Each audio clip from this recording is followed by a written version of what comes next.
Terima kasih Yesus. Sungguh besar pengorbanan-Mu dalam hidup kami Tuhan.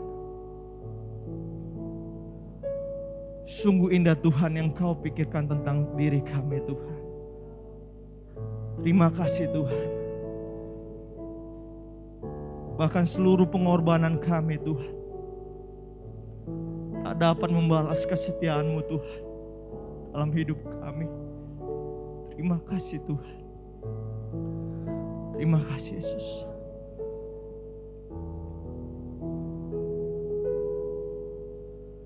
Kemanakah aku dapat pergi, menjauhi Roh-Mu yang suci, Kau sahabat. Amin Tuhan. Dan Kau dekat, bahkan seluruh pengabdian kami Tuhan, bahkan seluruh pengabdianku tak bisa membalas kesetiaan-Mu, sungguh mulia. Amin Tuhan. Dan berharga,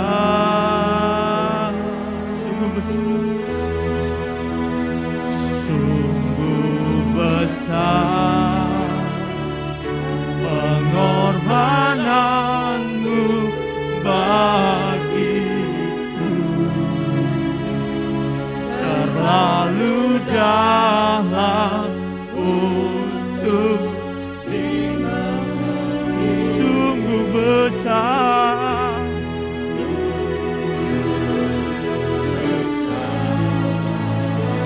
sungguh indah Tuhan, sungguh indah yang Kau pikirkan tentangku, tak terselami bagiku.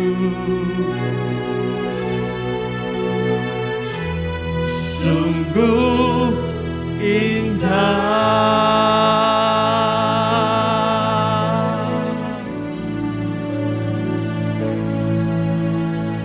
Kemanakah aku dapat pergi, menjauhi Roh-Mu yang suci, Kau sahabat.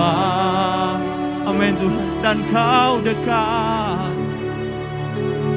dan Kau dekat, bahkan seluruh pengabdianku Tuhan, bahkan seluruh pengabdianku tak bisa membalas kesetiaan-Mu, sungguh mulia. Amin Tuhan. Dan berharga, dan berharga, sungguh besar Tuhan, sungguh besar pengorbanan-Mu bagiku, terlalu dalam untuk dimengerti, sungguh besar, besar, sungguh indah, sungguh indah yang Kau pikirkan tentangku, tak terselami bagiku. Sungguh indah. Datang lagi, kemanakah aku dapat pergi Tuhan?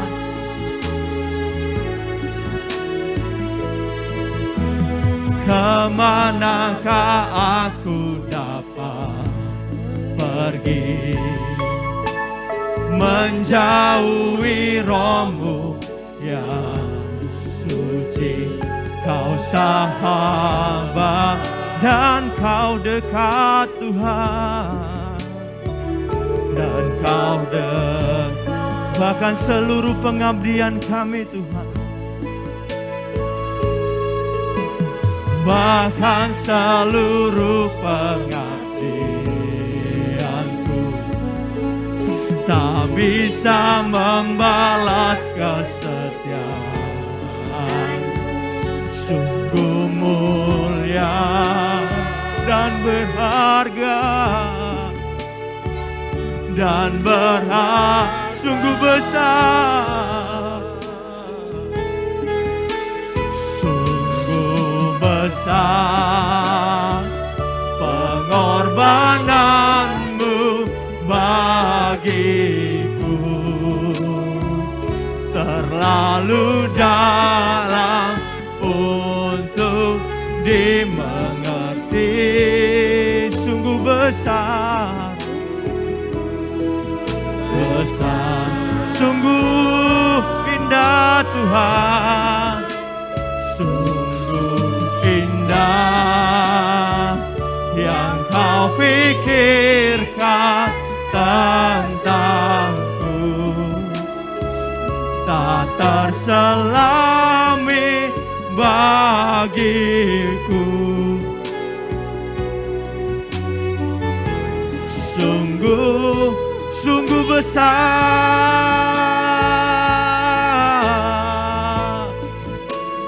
sungguh besar pengorbanan-Mu bagiku,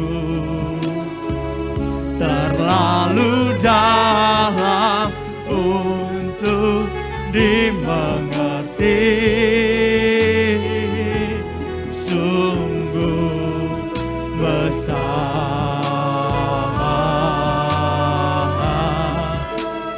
sungguh indah yang Kau pikirkan tentangku, tak terselami bagiku.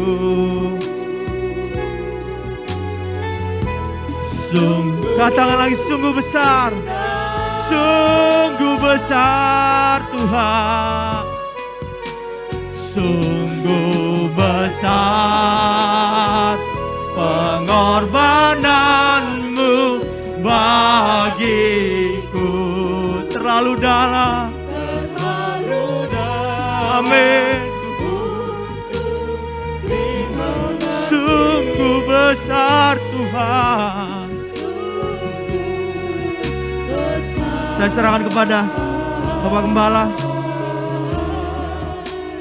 Sungguh indah yang Kau pikirkan tentangku,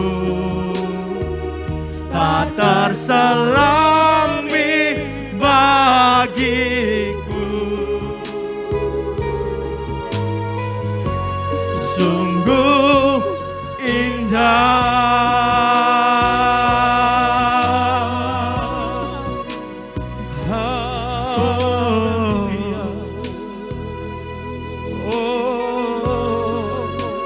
Sungguh besar Tuhan, sungguh indah kasih-Mu Tuhan, sungguh besar pengorbanan-Mu bagi kami.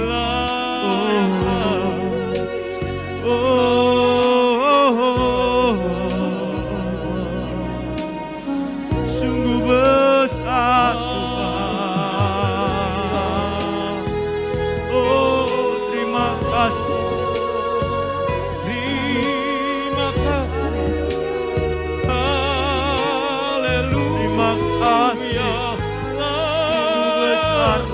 Kasih setia-Mu sungguh indah.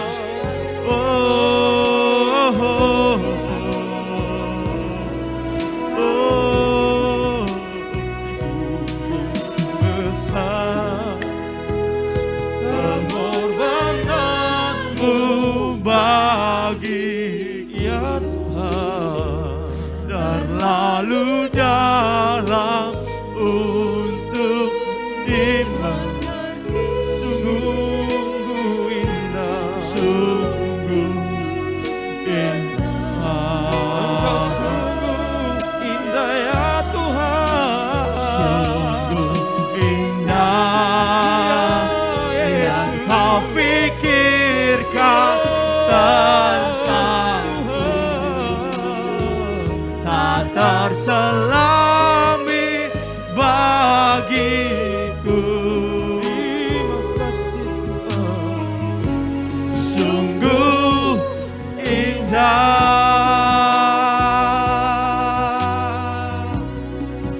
Terima kasih Tuhan. Terima kasih untuk kebaikan. Amin Tuhan. Terima kasih untuk kemurahan. Amin Tuhan. Terima kasih buat semuanya. Terima kasih buat nafas kehidupan. Amin Tuhan. Yang Tuhan percayakan kepada kami hari ini. Tuhan, biarlah Roh-Mu tetap tinggal di dalam hati. Amin Tuhan. Firman-Mu akan ditaburkan. Amin Tuhan. Kau berbicara lewat hamba-Mu. Amin Tuhan. Engkau mengurapi kami semua. Amin. Ya Tuhan. Terima kasih Tuhan. Terpujilah Engkau. Haleluya. Kami sambut firman-Mu di dalam nama Tuhan Yesus Kristus. Haleluya. Amin. Amin. Kita akan masuk di dalam pemberitaan firman Tuhan. Kita membuka Alkitab kita di dalam Amsal 27 ayat yang ke-17. Amsal pasal 27 ayat yang ke-17. Sama-sama kita bangkit berdiri untuk pemberitaan firman Tuhan. Ya. Amsal 27 ayat yang ke-17. 2, 3. Besi menajamkan besi, orang menajamkan sesamanya. Saya ulangi lagi, besi menajamkan besi, orang menajamkan sesamanya. Puji Tuhan, silahkan duduk. Saudara, hari ini tema firman Tuhan saya beri judul diasah. Diasah. Tentu berbicara tentang diasah berarti itu berkaitan dengan alat potong memotong, ya. Bisa itu pisau, bisa itu parang, bisa itu keris. Yang pasti itu berhubungan dengan sesuatu yang nantinya akan dipakai untuk memotong. Dan barang-barang itu kalau tidak diasah, cepat atau lambat, barang tersebut bisa tumpul. Ya. Nah, kita melihat kembali di dalam Amsal 27 ayat yang ke-17. Sebelum saya lebih jauh menjelaskannya kepada saudara, di dalam Amsal 27 ayat 17 di sini ada kata besi. Ya, ada kata besi. Dalam bahasa Inggris tentu saudara kenal dengan sebutan iron. Itu berarti saudara, ya, kalau berbicara tentang besi berarti itu sesuatu yang kuat. Ya kan saudara? Berarti sesuatu yang susah untuk dipatahkan. Dan ini merupakan lambang kekuatan. Kalau berbicara tentang besi, itu berarti juga berbicara tentang sesuatu yang tidak mudah lunak, tidak mudah hancur.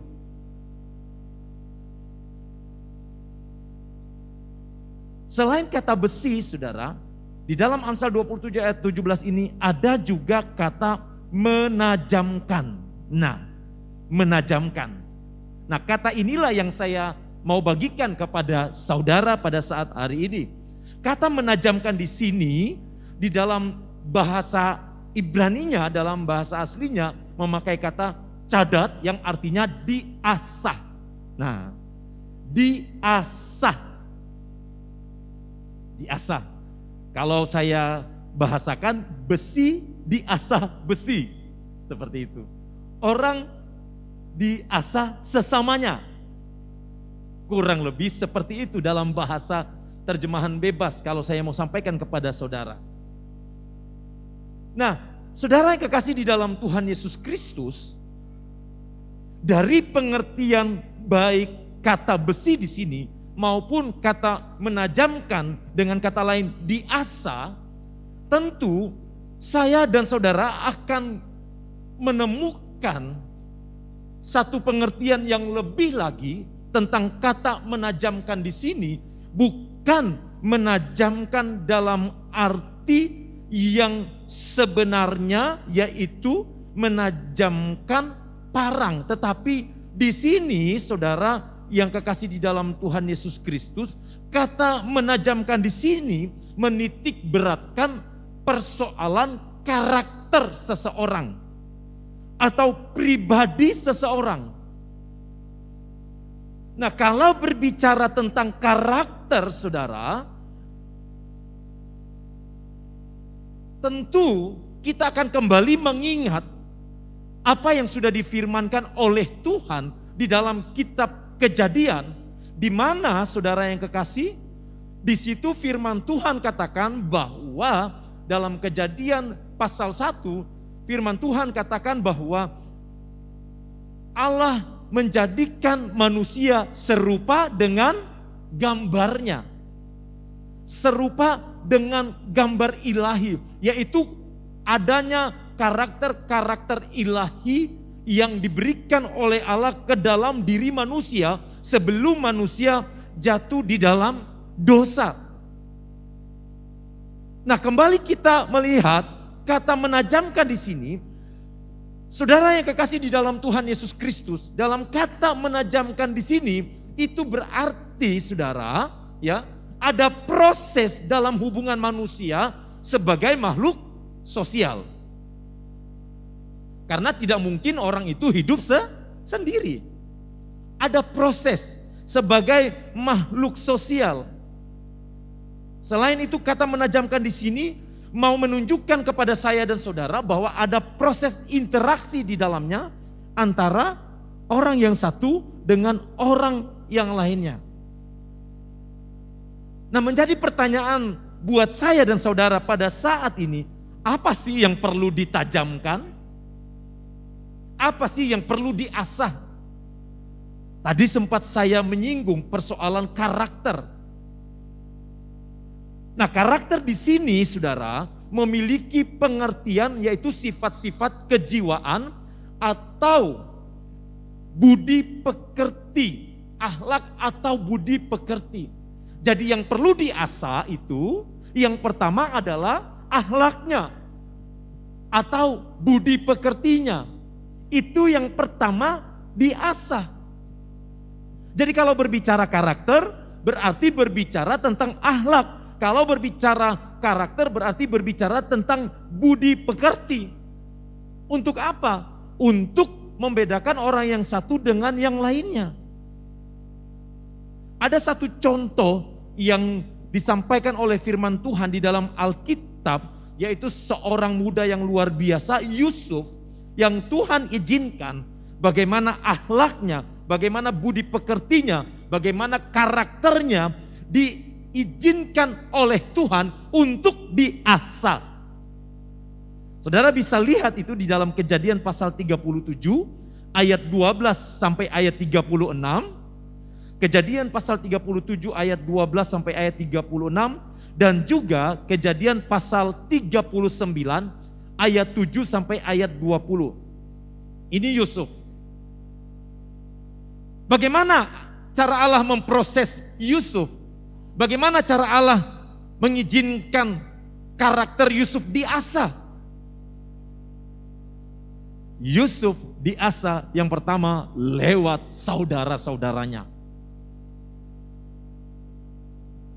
Saudara-saudaranya menjual Yusuf. Padahal saudara sendiri. Selain daripada itu, ketika dia sudah berada di rumah Potifar, istri Potifar memfitnah dia. Karakter kekudusan Yusuf diproses oleh Tuhan.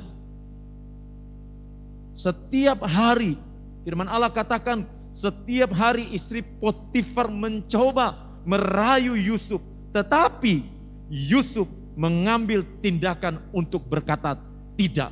Kenapa? Karena karakter kekudusan yang ada di dalam diri Yusuf ditampilkan, terpancar keluar. Ketika berbicara akhlak, saudara, ketika berbicara budi pekerti, tentu ini menjadi standar buat setiap orang, bukan? Tentu ini standar buat semua orang, tidak terkecuali. Dan ini selalu akan diizinkan Tuhan untuk diasah di dalam kehidupan saya dan di dalam kehidupan saudara. Yang diasah dari Yusuf selain karakter kekudusannya, yaitu karakter mengampuni, karakter mengasihi. Sebab tidak mudah bagi Yusuf untuk mengampuni saudara-saudaranya. Tidak mudah bagi Yusuf untuk mengampuni, untuk mengasihi orang-orang yang sudah melukai hatinya. Orang-orang yang sudah melukai dirinya. Saudara, saya beritahu kepada saudara, kalau ada orang yang menyakiti saudara, ya, kalau ada orang yang mencoba berusaha untuk membuat hati saudara sakit atau jengkel atau mangkel, sebenarnya ya Tuhan sedang mengizinkan saudara diasah. Tuhan sedang mengizinkan karakter saudara dibentuk oleh Tuhan. Supaya apa? Supaya nantinya karakter-karakter ilahi itu boleh muncul di dalam kehidupan saya dan saudara. Tetapi yang terjadi kebanyakan di dalam kehidupan kita adalah kita menolak pada saat Tuhan izinkan segala sesuatunya itu datang dalam hidup kita. Besi menajamkan besi. Bagaimana mungkin orang itu bisa dikatakan adalah orang yang mampu mengampuni kalau dia tidak pernah diperhadapkan dengan hal-hal yang menyakiti hatinya? Benar, saudara? Bagaimana mungkin orang itu bisa dikatakan sebagai orang yang selalu bersyukur kalau dia tidak diperhadapkan dengan hal-hal yang membuat dia seolah-olah untuk mengeluh setiap hari?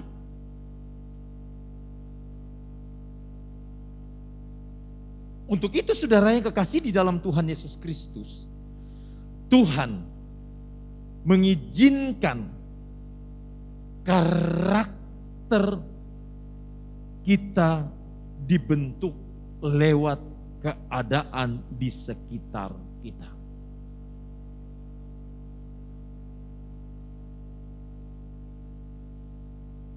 Besi menajamkan besi.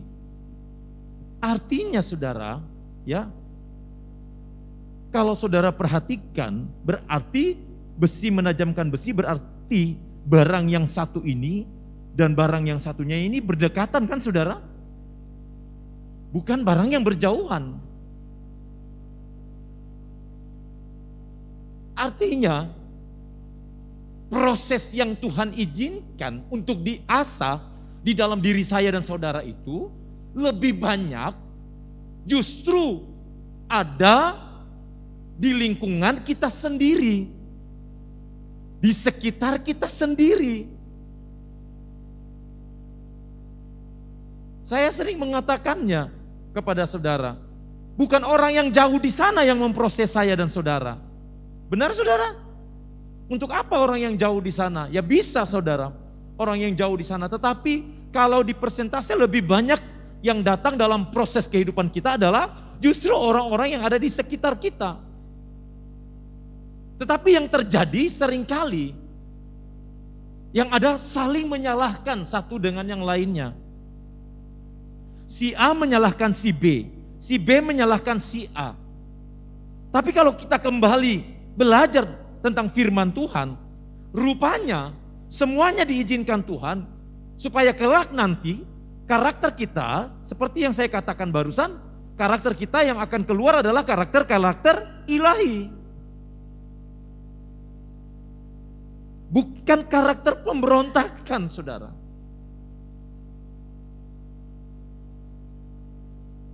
Itu yang diizinkan Tuhan untuk diasah. Selain karakter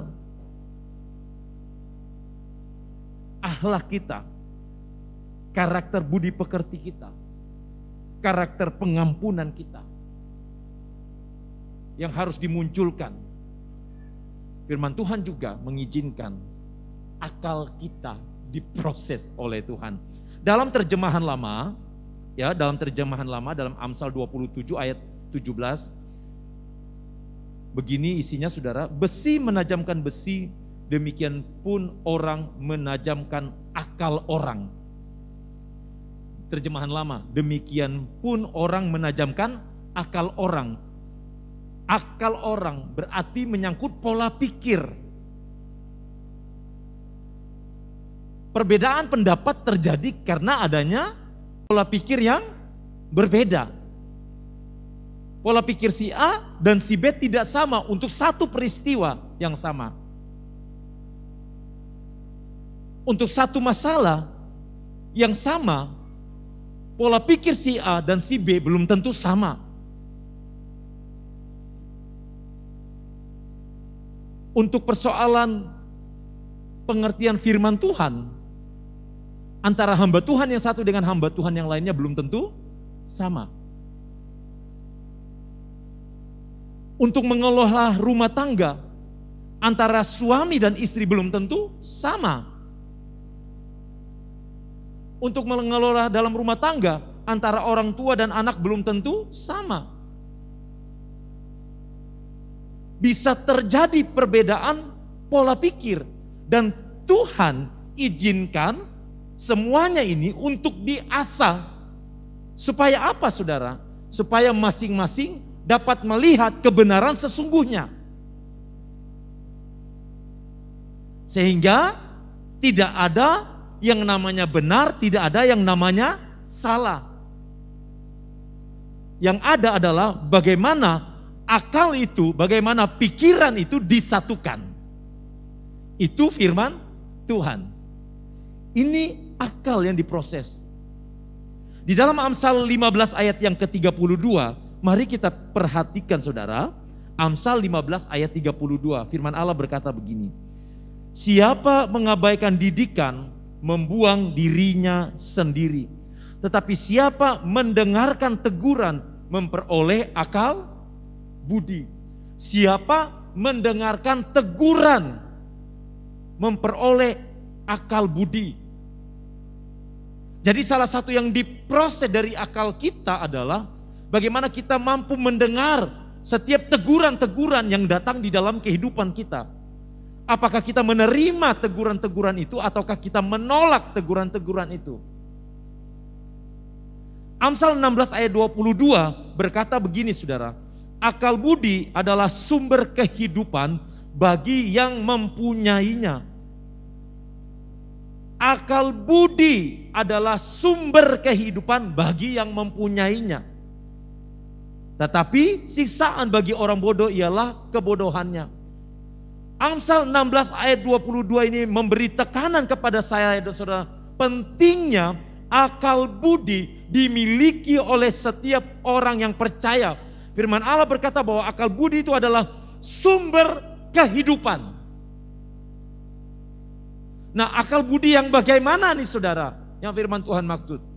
Akal budi di sini adalah akal budi yang diserahkan kepada Tuhan, akal budi yang sesuai dengan pikiran Tuhan, yang sesuai dengan maunya Tuhan di dalam kehidupan saya dan saudara. Apa maunya Tuhan buat saya dan saudara? Maunya Tuhan kita sehati, sepikir, sejiwa, ya kan? Itu maunya Tuhan. Demikian dimanapun saudara berada.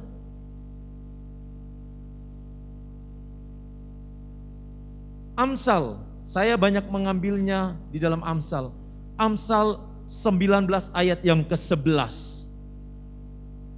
Dikatakan akal budi membuat seorang panjang sabar. Saudara, saya kalau baca firman Tuhan ini, saya sering justru tertawain diri saya sendiri, saudara. Ketika saya membaca firman Tuhan ini, saya khawatir saya bisa masuk dalam kategori tidak memiliki akal budi. Sebab firman Tuhan katakan, akal budi membuat seorang panjang sabar. Panjang sabar itu berarti tidak mengambil keputusan yang ceroboh. Panjang sabar itu berarti tidak mengambil keputusan yang tergesa-gesa. Panjang sabar itu berarti tidak mengambil keputusan yang salah. Panjang sabar itu berarti meresponi segala sesuatu dengan tenang. Dan firman Tuhan katakan ini adalah orang-orang yang memiliki akal budi. Dan akal budi inilah yang Tuhan izinkan untuk diproses di dalam kehidupan saya dan saudara. Menyatukan dua pemikiran yang berbeda itu tidak mudah, ya saudara, tidak mudah. Tetapi untuk menghasilkan pola pikir yang berkualitas, maka kedua pikiran ini, akal budi ini harus disatukan, diproses, diasah. Pertanyaannya saat ini, siapa yang menajamkan? Siapa yang akan mengasahnya? Itu menjadi pertanyaan buat saya dan saudara. Saya yakin saudara sudah dapat menjawabnya berdasarkan keterangan saya tadi. Yang diizinkan Tuhan untuk mengasah dalam kehidupan kita sehari-hari, yang pertama adalah orang terdekat dengan kita. Itu yang pertama, saudara. Itu mutlak sudah dalam kehidupan sehari-hari. Orang yang terdekat dengan kita. Contoh di dalam Alkitab, Abraham dan Sarah. Abraham dan Sarah di dalam Kejadian pasal 16, saudara bisa baca dalam Kejadian pasal 16 ayat 1 sampai 6 bagaimana dalam ceritanya. Saya rangkumkan bagaimana Sarah, ya, Sarah yang tidak punya keturunan, ya, menyampaikan kepada Abraham supaya mengambil budaknya, ya, mengambil pembantunya dan menghampiri pembantunya supaya apa? Supaya kelak nantinya diberi keturunan. Tapi apa yang terjadi, saudara? Ketika Hagar sudah mengandung sang budak ini, dikatakan oleh firman Tuhan, Hagar memandang rendah nyonyanya. Hagar memandang rendah. Abraham diproses sekaligus dua. Sarah, istrinya, dan juga Hagar. Berani gak dia menolak? Berani gak dia mengatakan tidak? Ketika Sarah menawarkan budaknya supaya memperoleh keturunan dari budaknya, Abraham diperhadapkan seperti itu.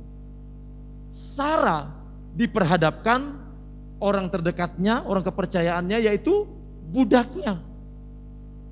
Ternyata budaknya ini setelah mengalami satu peristiwa yang luar biasa, justru memandang rendah Sarah. Diproses, baik Sarah, baik Abraham, baik Hagar, mereka sama-sama diproses oleh Tuhan, diizinkan, ya. Walaupun ini sebenarnya kesalahan sendiri. Firman Allah katakan kepada Abraham bahwa Tuhan akan memberikan keturunan kepada Abraham dan Sarah. Tetapi Sarah dan Abraham mengambil jalan pintas. Sarah mengambil jalan pintas. Dia menantikan sudah lama kok nggak dapat keturunan. Akhirnya jalan pintas yang diambil orang terdekat. Yang kedua, saudara, yang diizinkan Tuhan untuk mengasah kehidupan saya dan saudara adalah teman atau sahabat. Teman atau sahabat. Contoh di dalam Alkitab, di dalam 2 Timotius pasal 4 ayat yang ke-10, Rasul Paulus dan Demas. Rasul Paulus diproses dengan pengkhianatan Demas. Di mana firman Allah katakan bahwa Demas lebih memilih mencintai dunia daripada mencintai Rasul Paulus, daripada mencintai pelayanannya. Rasul Paulus diproses oleh pengkhianatan Demas. Sahabat. Minggu lalu saya sudah sampaikan kepada saudara tentang sahabat. Tetapi rupanya tidak ada sahabat yang perfect di dunia ini. Hanya satu sahabat terbaik kita, yaitu Tuhan Yesus. Hanya itu sahabat terbaik kita. Firman Allah katakan, orang yang baik hati banyak, tetapi orang yang setia siapa mendapatkannya. Artinya saudara, siapapun di dalam kehidupan kita, pada akhirnya hanya Tuhanlah yang setia di dalam kehidupan kita. Hanya Tuhan yang paling mengerti saya dan saudara. Yesus dan murid-murid, Yesus mengalami pengkhianatan dari murid-murid yang dipercaya oleh Yesus. Dipilih oleh Yesus dengan kasih yang luar biasa, dengan harapan nantinya murid-murid ini akan selalu membela pekerjaan Tuhan. Tetapi apa yang terjadi? Murid-murid justru mengkhianati Yesus. Kalau bukan orang terdekat, siapa lagi saudara? Ini adalah sahabat-sahabat Yesus. Berikutnya saudara, yang diizinkan Tuhan untuk mengasah atau menajamkan karakter-karakter kita, untuk memunculkan karakter-karakter yang tidak baik di dalam diri kita sehingga karakter itu dibuang, adalah rekan kerja kita, karyawan atau rekan bisnis kita.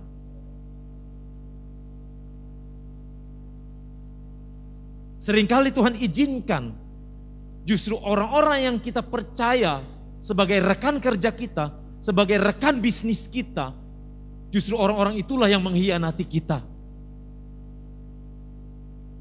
Contohnya di dalam Alkitab ada. Contohnya Yakub dan Laban. Yakub dan Laban. Yakub ini statusnya kemenakan. Laban ini omnya, saudara dari mamanya, ya. Di dalam Kejadian pasal 31 ayat 6 sampai ayat yang ke-12, saudara bisa membaca di situ bagaimana Laban sebagai partner kerja dari Yakub, ya, melakukan kecurangan. Coba saudara perhatikan, saudara baca di dalam ayat yang ke-6 sampai ayat yang ke-8, Kejadian 31. Ayat yang ke-6 sampai ayat yang ke-8. Juga kamu sendiri tahu bahwa aku telah bekerja sekuat-kuatku pada ayahmu. Ini dia berbicara kepada istrinya. Tetapi ayahmu telah berlaku curang kepadaku dan telah 10 kali mengubah upahku. Tetapi Allah tidak membiarkan dia berbuat jahat kepadaku. Apabila ia berkata yang bintik-bintiklah akan menjadi upahmu, maka segala kambing domba itu beroleh anak yang berbintik-bintik. Dan apabila ia berkata yang bercoreng-corenglah akan menjadi upahmu, maka segala kambing domba itu beroleh anak yang bercoreng-coreng. Luar biasa Laban, saudara. Sebagai paman, tidak seharusnya dia berbuat seperti itu kepada kemenakannya. Tetapi Laban demi harta kekayaan, dia mampu melakukan pengkhianatan itu kepada Yakub. Apakah Yakub memberontak? Tidak, saudara. Yakub tahu, Yakub sadar kalau sebenarnya Allah sedang memproses kehidupannya lewat pamannya Laban. Saudara, percayalah bahwa kelak satu saat saudara akan berterima kasih, saudara akan mengucap syukur kepada orang-orang yang sudah berbuat tidak benar di dalam kehidupan saudara. Saudara, saya beritahu kembali, percayalah, satu saat saudara akan berterima kasih kepada orang-orang yang sudah berbuat jahat kepada saudara. Kenapa, saudara? Karena ketika Tuhan izinkan dan saudara mampu melewati semua itu, saudara akan berterima kasih kepada Tuhan. Tuhan, terima kasih, sebab kalau Tuhan tidak izinkan ini, saya tidak bisa menjadi orang yang lebih baik lagi di hadapan Tuhan. Semua orang, sekali lagi, semua orang, siapapun juga, tidak terkecuali yang datang dalam kehidupan saya dan saudara, itu tidak ada yang kebetulan. Tuhan izinkan itu ada di dalam kehidupan kita bukan tanpa tujuan. Semuanya ada tujuan Tuhan. Supaya apa? Supaya kita dewasa di dalam Tuhan, supaya kelak dia datang kembali kali yang kedua, kita didapati Tuhan sempurna. Orang-orang yang diizinkan Tuhan datang di dalam kehidupan kita, sebenarnya Tuhan ingin membuka hal-hal yang tidak baik di dalam kehidupan kita. Kalau kita kurang sabar, mungkin Tuhan izinkan lewat orang di sekitar kita, orang yang di dekat kita itu memproses kita, supaya kita belajar sabar. Kalau kita sulit mengampuni, mungkin Tuhan izinkan orang di sekitar kita atau orang terdekat kita, supaya nantinya kita bisa terus-menerus menjadi pribadi yang mudah untuk mengampuni. Itulah caranya Tuhan. Jadi saya tekankan kembali, kalau saudara meminta kepada Tuhan supaya Tuhan memberikan kesabaran, maka Tuhan akan memberikan kesabaran itu dengan cara apa?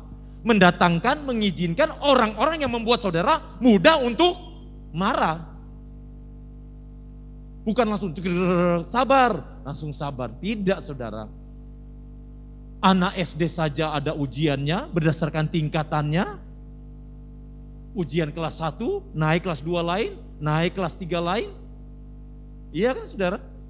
SMP lain, SMA lain, universitas lain, S1, S2, S3. Beda-beda, saudara, ujiannya. Tetapi saudara yang kasih dalam Tuhan Yesus Kristus, sekali lagi yang harus kita pahami di dalam diri kita, di dalam diri saya dan saudara, bahwa orang-orang yang Tuhan izinkan datang di dalam kehidupan kita, yang kita temui, tidak ada yang kebetulan.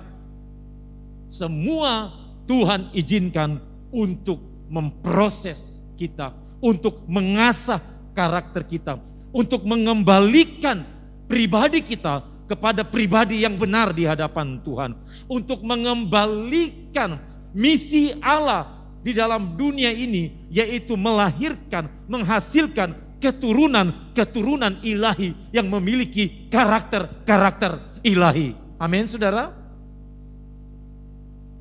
Oleh sebab itu, saudara, belajarlah untuk mengucap syukur akan setiap hal yang datang dalam hidup saudara.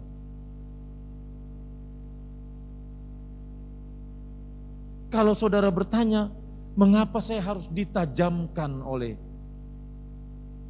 Tuhan? Mengapa saya harus ditajamkan? Mengapa saya harus diasah? Ya, sebenarnya tidak perlu kita pertanyakan hal itu. Tuhan tidak pernah merancangkan hal yang buruk di dalam kehidupan saya dan saudara. Tidak pernah sedikit pun Tuhan merancangkan hal yang buruk. Tuhan mau mengembalikan gambar dan rupa Allah yang sudah rusak akibat dosa. Firman Allah berkata dalam Roma pasal 3 ayat 23, karena semua orang telah berbuat dosa dan telah kehilangan kemuliaan Allah. Sebab di dalam Kejadian 1 ayat 27, Allah menciptakan saya dan saudara menurut gambar dan rupanya. Oleh sebab itu saudara yang kasih dalam Tuhan Yesus Kristus, apa yang harus kita lakukan? Apa yang harus saya dan saudara lakukan untuk melewati setiap proses penajaman, pengasahan yang Tuhan izinkan dalam kehidupan saya dan saudara? Kita harus berserah penuh kepada Tuhan. Kita harus perbanyak ucapan syukur di hadapan Tuhan. Kita harus menerima segala sesuatunya dengan hati yang rela. Itulah mengapa Tuhan hadirkan proses-proses itu datang di dalam kehidupan kita. Nah, Bapak Ibu Saudara yang kasih dalam Tuhan Yesus Kristus, saya tidak panjangkan firman Tuhan. Mungkin beberapa waktu yang lalu ada orang-orang yang menyakiti hati saudara. Mari belajar mengucap syukur untuk hal itu. Kalau saudara terus-menerus belajar mengucap syukur, maka engkau akan melihat kasih Tuhan semakin bertambah-tambah di dalam kehidupanmu. Tuhan memberkati. Engkau ku sembah, Kau yang terindah, pulihkanku dengan darah-Mu.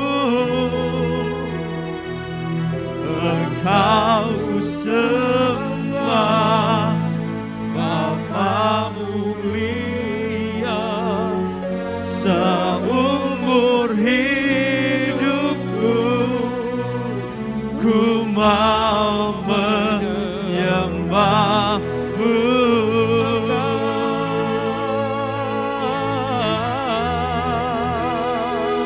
Engkau sembah, Kau yang terindah, pulihkanku dengan darah-Mu. Engkau sembah, Bapa mulia, seumur hidupku ku mau menyembah-Mu.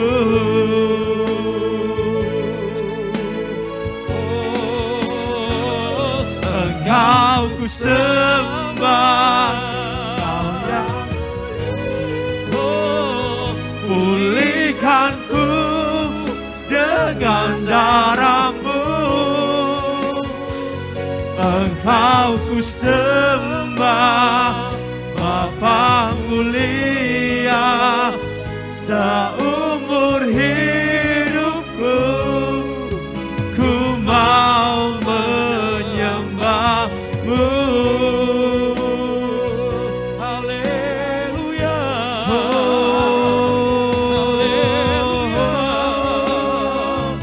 kami sembah Kau Tuhan, kami menyembah-Mu Tuhan. Haleluya,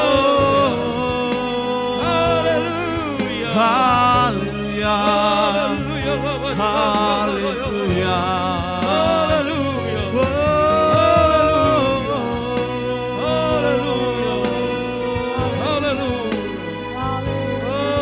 kami sembah Kau Tuhan, kami sembah Kau Tuhan, sebab Engkau yang layak Tuhan.